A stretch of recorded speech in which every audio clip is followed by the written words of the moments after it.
এইটো ভিডিঅ'ত আমি আলোচনা কৰিম NFIA অৰ্থাৎ net factor income from abroad কি। আমি যেতিয়া নেশ্যনেল ইনকাম মেজাৰ কৰোঁ বা গণনা কৰোঁ তেতিয়া NFIৰ কনচেপ্টটো জানিবই লাগিব। আশা কৰিছোঁ সকলো ভালে কুশলে আছা। আহা ভিডিঅ'টো ষ্টাৰ্ট কৰোঁ। আমি জানো যে ফেক্টৰছ অফ প্ৰডাকশ্যন অৰ্থাৎ উৎপাদনৰ উপাদান চাৰিটা: লেণ্ড, লেবাৰ, কেপিটেল আৰু অৰ্গেনাইজাৰ অৰ্থাৎ ভূমি, শ্ৰম, মূলধন আৰু সংগঠন। যিয়ে ভূমি বা লেণ্ড ছাপ্লাই দিব তেওঁৰ ইনকাম কি হ'ব? যে ৰেণ্ট বা খাজনা। যিয়ে শ্ৰম দান কৰে বা যিয়ে কাম কৰি দিয়ে তেওঁক যিটো ৰেমুনাৰেশ্যন দিয়া হ'ব সেয়া হ'ব মজুৰি বা ৱেজ। যিয়ে কেপিটেল ছাপ্লাই দিয়ে তেওঁ পাব ইণ্টাৰেষ্ট, আৰু যিয়ে ৰিস্ক লয় বা যিজন প্ৰডিউচাৰ তেওঁ কি পাব? প্ৰফিট। এই চাৰিটা প্ৰকাৰৰ ইনকামক কোৱা হ'ব ফেক্টৰ ইনকাম বা উপাদান আয়। যেতিয়া এই উপাদান আয় এখন দেশৰ ডমেষ্টিক টেৰিটৰী বা ঘৰুৱা প্ৰদেশৰ ভিতৰতে জেনেৰেশ্যন হয় সেই ইনকামক কোৱা হয় ডমেষ্টিক ইনকাম।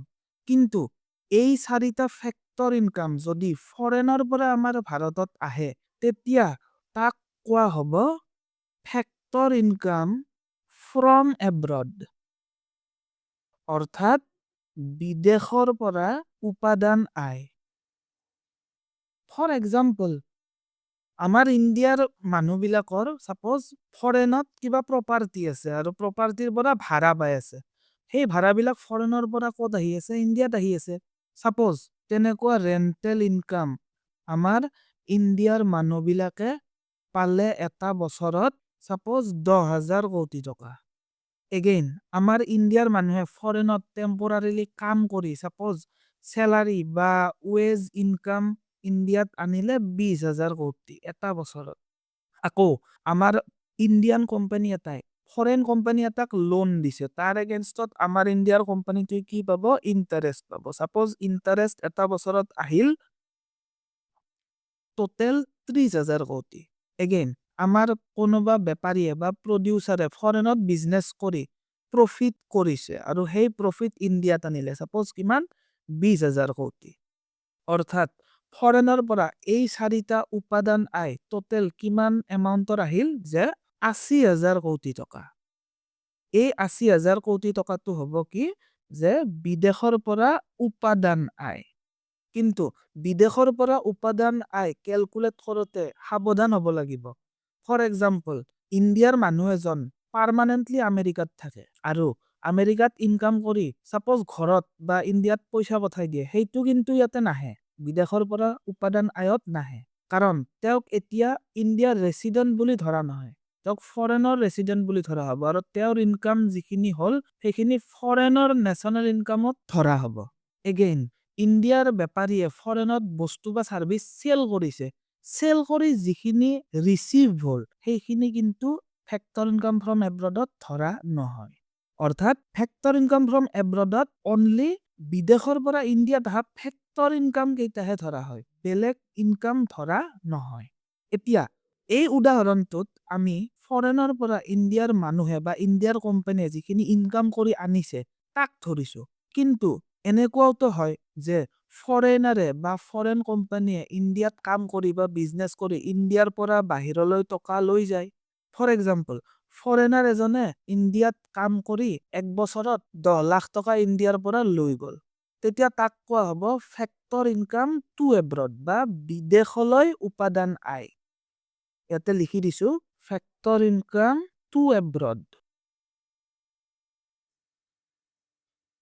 ধৰি লোৱা কিছুমান ফৰেনাৰে ইণ্ডিয়াত কাম কৰি এটা বছৰত ইণ্ডিয়াৰ পৰা 5,000 কোটি টকা লৈ গ'ল, সেইটো ইণ্ডিয়াৰ পৰা গ'ল।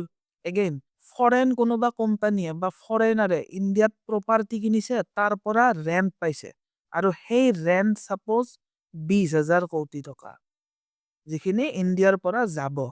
বা ইণ্ডিয়ান কোম্পানীয়ে ফৰেন কোম্পানীৰ পৰা লোন লৈছে, চ' ইণ্ডিয়ান কোম্পানীয়ে ফৰেন কোম্পানীটোক কি দিব লাগিব? ইণ্টাৰেষ্ট দিব লাগিব। ছাপ'জ ইণ্টাৰেষ্ট দিলে 15,000 কোটি টকা, আৰু ফৰেন কোম্পানীয়ে ইণ্ডিয়াত বেপাৰ কৰি প্ৰফিট কৰিলে আৰু সেই প্ৰফিট ইণ্ডিয়াৰ পৰা লৈ যাব, ছাপ'জ প্ৰফিট হ'ল 10,000 কোটি টকা।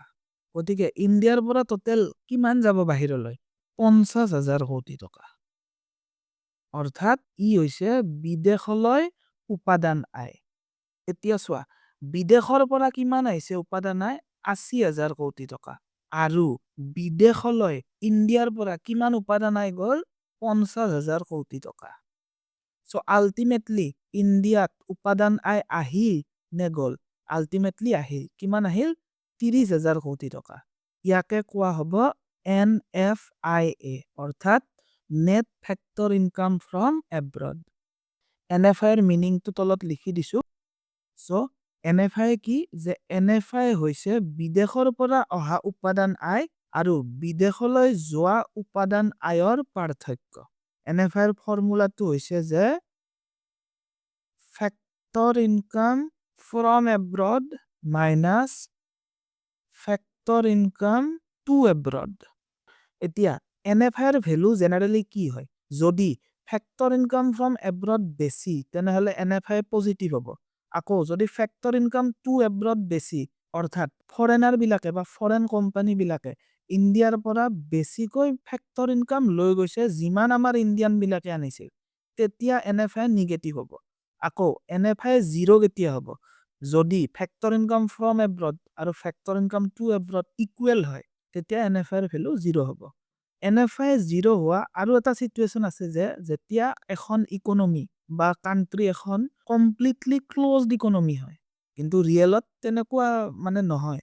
কাৰণ ৰিয়েলত এখন ইকনমি 100% ক্লোজ কেতিয়াও নহয়। এতিয়া NFI ৰ কনসেপ্টটো আমাক কেতিয়া দৰকাৰ হ'ব? যে যেতিয়া আমি কান্ট্ৰিৰ নেশনেল ইনকাম উলিয়াম তেতিয়া এখন দেশৰ যিবিলাক সাধাৰণ অধিবাসী বা নৰ্মেল ৰেসিডেন্টস তেওঁলোকৰ ইনকামৰ সমষ্টি হৈছে নেশনেল ইনকাম।